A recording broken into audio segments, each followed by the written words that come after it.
नमस्कार दोस्तों, आज के इस वीडियो में हम लोग देखेंगे जंतु उत्तक के बारे में, जिसको हम लोग एनिमल टिश्यू भी बोलते हैं।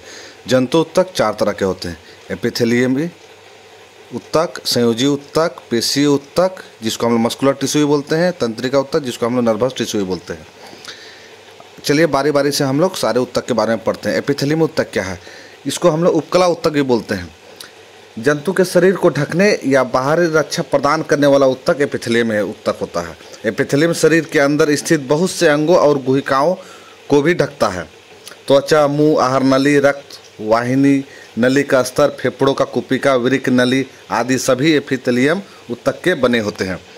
एपिथेलियमी उत्तक की कोशिकाएं एक दूसरे से सटी होती है। अब हम लोग इसका प्रकार देख लेते हैं। एपिथेलियम उत्तक का चार प्रकार हैं: सल्की उपकला, घनाकार उपकला, स्तंभाकार पश्चिमावी उपकला और स्तरित सल्की उपकला। अब जो हम लोग का नेक्स्ट उत्तक है, जिसको हम लोग बोलते हैं संयोजी उत्तक। संयोजी उत्तक क्या होता है? इसके संयोजी उत्तक के प्रकार के बारे में हम लोग देख लेते हैं। पहला है रक्त, इसको हम लोग ब्लड भी कहते हैं। रक्त का क्या है? रक्त एक प्रकार का संयोजी उत्तक है। रक्त के तरल अधात्री यानी कि मैट्रिक्स जिसको हम बोलते हैं भाग में प्लाज्मा कहते हैं। प्लाज्मा में लाल रक्त कणिकाएँ आरबीसी, श्वेत रक्त कणिकाएँ जिसको हम लोग डब्ल्यूबीसी बोलते हैं, तथा प्लेटलेट्स मौजूद होता है। प्लाज्मा में प्रोटीन, नमक और हार्मोन भी होते हैं। रक्त गैसों, शरीर के पचे हुए भोजन, हार्मोन और उत्सर्जित पदार्थों को शरीर के एक भाग से दूसरे भाग में ले जाया करता है। इसके बाद जो नेक्स्ट संयोजी उत्तक है अस्थि, जिसको हम लोग बोन बोलते हैं। अस्थि क्या है? अस्थि पंजर यानी कि ढांचा या कंकाल का निर्माण कर शरीर को आकार प्रदान करता है, या मांसपेशियों और शरीर के मुख्य अंगों को सहारा देती है। यह उत्तक मजबूत और कठोर होती है। इसके बाद है उपास्थि, जिसको हम लोग कार्टिलेज बोलते हैं। उपास्थि क्या है? उपास्थि एक संयोजी उत्तक है जिसमें कोशिकाओं के बीच पर्याप्त स्थान होता है। उपास्थि नाक, कान, कंठ और श्वास नली में उपस्थित होते हैं। जो हम लोग का कान जो बना है वो उपास्थि का ही बना है। इसके बाद जो आता है स्नायु, जिसको हम लोग लिगामेंट बोलते हैं। लिगामेंट क्या है? दो अस्थियों को आपस में एक दूसरे से जोड़ने वाला उत्तक है। उसके बाद हो जाता है कंडरा, जिसको हम लोग टेंडन ही बोलते हैं। टेंडन क्या होता है? अस्थि और मांसपेशियों को जोड़ने वाला उत्तक है। यह मजबूत और सीमित लचीलेपन वाले रेशेदार उत्तक होते हैं। इसके बाद है वसामय उत्तक, जिसको हम लोग फैटी एसिड बोलते हैं। ये क्या है? वसा को संग्रह करने वाला वसामय उत्तक त्वचा के नीचे आंतरिक अंगों के बीच पाया जाता है। इस उत्तक की कोशिकाएं वसा की गुलिकाओं से भरी होती है।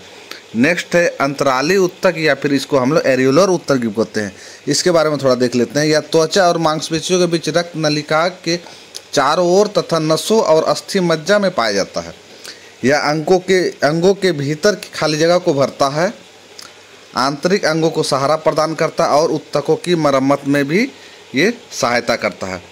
अब हम लोग थोड़ा इस चित्र के माध्यम से देख लेते हैं। ये अस्थि है, ये मांसपेशी है, दोनों को जोड़ने वाला उत्तक जो है ये टेंडन, जिसको हम लोग कंडरा बोलते हैं।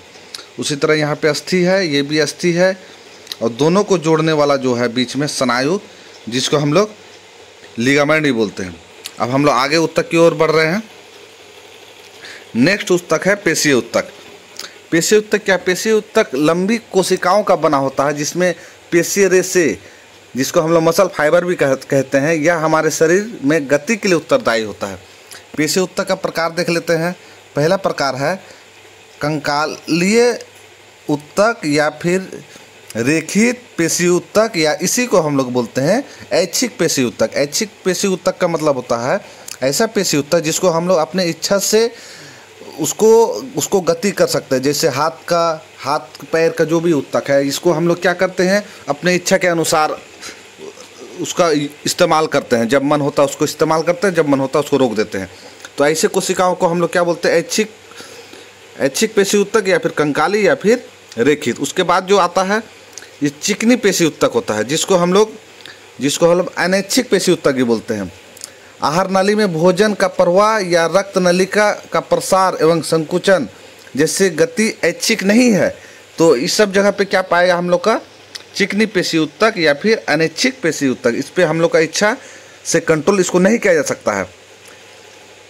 ये उत्तक आँख की पलक, मूत्रवाहिनी और फेफड़ों की श्वसनी में भी पाया जाता है। इसके बाद हम लोग देख लेते हैं ये जो उत्तक है हृदय पेशी उत्तक। हृदय पेशी उत्तक क्या है? ये भी अनैच्छिक उत्तक का उदाहरण है। हृदय की पेशियाँ जीवन भर लयबद्ध होकर प्रसार एवं संकुचन करती रहती है। इन अनैच्छिक पेशी को कार्डिक या हृदय पेशी उत्तक हम लोग को इसको कहते हैं। चलिए अब अगला उत्तक की ओर हम लोग बढ़ रहे हैं।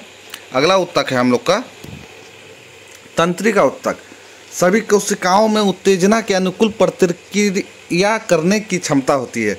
जैसे कि हम लोग कहीं पे मान लीजिए पूरा शरीर में कहीं मच्छर काट रहा होता है तो उसको तुरंत हम लोग हाथ से उसको मार देते हैं। इसका क्या होता है, जहाँ मच्छर काट रहा है वहाँ से तंत्रिका उत्तक के माध्यम से संकेत जाता है हमारे मस्तिष्क में। मस्तिष्क फिर उसका संकेत भेजता है हाथ को कि वहाँ पे मच्छर काट रहा है, वहाँ पे जल्दी से मारना है। तो वो हाथ क्या करता है, जल्दी से मच्छर को मार देता है। तो ये जितना भी कार्य होता है ये सब तंत्रिका उत्तक के माध्यम से होता है। तो तंत्रिका उत्तक मस्तिष्क, मेरुरज्जु तथा तंत्रिकाएं सभी तंत्रिका उत्तक की बनी होती है। तो तंत्रिका उत्तक में जो कोशिका होती है जिसको हम लोग बोलते हैं न्यूरॉन या फिर तंत्रिका कोशिका। ये जो चित्र है ये न्यूरॉन का चित्र है। इसमें हम लोग विभिन्न देख लेते हैं। ये केंद्रक है, ये कोशिका काय है, ये द्रुमिका है, ये तंत्रिकाच है, ये तंत्रिका का अंतिम सिरा। ये तंत्रिका कोशिका का चित्र है और इसी से बनता है तंत्रिका उत्तक, जिसका जाल पूरे शरीर में हमारे शरीर में फैला हुआ है। ये था दोस्तों जंतु उत्तक के बारे में।